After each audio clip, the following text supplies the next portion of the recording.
Hi friends, இன்றைக்கி ரவா கேசரி எப்படி செய்கிறதுன்னு பார்க்கலாம். நான் நாகா ரவா எடுத்துக்கிறேன். இதில் வந்து 1 டம்ளர் நீங்கள் ரவா செய்யணும் அப்படின்னா அதுக்கு 3 டம்ளர் கிளாஸ் தண்ணி எடுத்து தனியாக கொதிக்க வச்சுக்கோங்க. ஸ்டவ் ஆன் பண்ணிக்கோங்க. இப்போ ஒரு கடாயில் 3 டேபிள் ஸ்பூன் நெய் ஊற்றிக்கிறேன். இதில் முந்திரியை ரோஸ்ட் பண்ணி எடுத்துக்கோங்க. எடுத்து தனியாக ஒரு பவுலில் மாற்றி வச்சுக்கோங்க. ஸோ இப்போது அந்த டம்ளரில் ரவா அளந்து அதில் கொட்டி அது நல்லா ரோஸ்ட் பண்ணிக்கோங்க.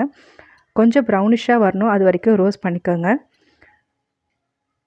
ஸோ இப்போ ப்ரௌனிஷாக வந்துட்டு இந்த ஸ்டேஜில் நான் வந்து தண்ணி ஆட் பண்ணுறேன். கொதிக்க வச்ச தண்ணியை ஆட் பண்ணிவிட்டேன். ஸோ இப்போ இது வெந்து வந்ததுக்கப்புறம் அதே டம்ளரில் 2 டம்ளர் சீனி எடுத்துக்கோங்க.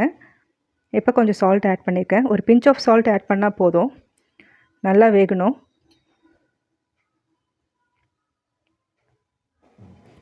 இப்போ வதக்கி வச்ச முந்திரி அதில் ஆட் பண்ணிக்கோங்க.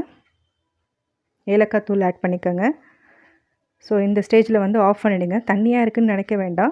ஸோ ஆறுனதுக்கப்புறம் அது கெட்டியாக போயிடும். இறக்கி வச்சு ஆறுனதுக்கப்புறம் கொஞ்சம் சூடாக இருக்கும் போது நெய் தடவி இதை மாதிரி தேய்ச்சி விட்டுக்கோங்க. நான் ரவா கேசரி ரெடி. வாங்க சாப்பிட்லாம்.